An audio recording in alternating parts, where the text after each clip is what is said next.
The art of the good mindset. ये book driving growth and success in the digital age और right और wrong सोच दिखाता है। सही और गलत की समझ स्टोरी के जरिए समझो। डिस्क्लेमर, संक्षिप्त विवरण। यह पुस्तक जीपीटी, जनरेटिव एआई की शक्ति और मानव मन की सोच प्रक्रिया को गहराई से समझने का प्रयास है। इसमें बताया गया है कि कैसे विचार उत्पन्न होते हैं, कैसे सही और गलत सोच का निर्माण होता है, और जीपीटी जैसे तकनीकी टूल्स से मन के भीतर की उलझनों को समझा जा सकता है। यह पुस्तक आत्मनिरीक्षण, मनोविज्ञान और आधुनिक टेक्नोलॉजी के बीच एक पुल है। डिस्क्लेमर, अस्वीकरण। यह पुस्तक केवल शैक्षिक और आत्मविकास हेतु है। इसमें प्रस्तुत विचार लेखक के अनुभव, विश्लेषण और जीपीटी जैसे टूल्स से प्राप्त जानकारी पर आधारित है। यह किसी मानसिक या चिकित्सकीय सलाह का विकल्प नहीं है। कृपया किसी भी गंभीर निर्णय से पहले विशेषज्ञ की राय लें। कंटेंट नो एपिसोड बाबाल्वी। कहानी। सही कौन। एक छोटा सा शहर था। वहां एक कपड़ों की दुकान थी जिसका नाम था सच्ची डील। इस दुकान को दो बचपन के दोस्त मिलकर चलाते थे, मामा और बाजा। मामा तेज सोचते थे, फुर्तीले और व्यवहारिक थे।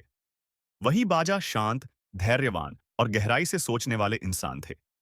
दोनों का सपना था कि उनकी दुकान पूरे शहर में मशहूर हो।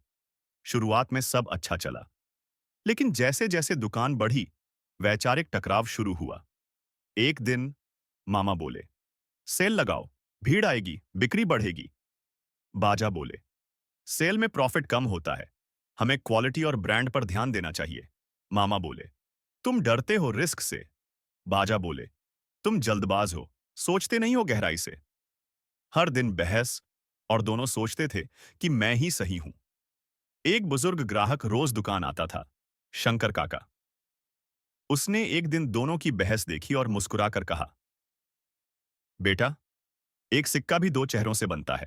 एक सिर, एक पूंछ, दोनों मिलकर ही सिक्का पूरा होता है। तुम दोनों भी उस सिक्के जैसे हो। बाजा बोले, तो सही कौन है काका?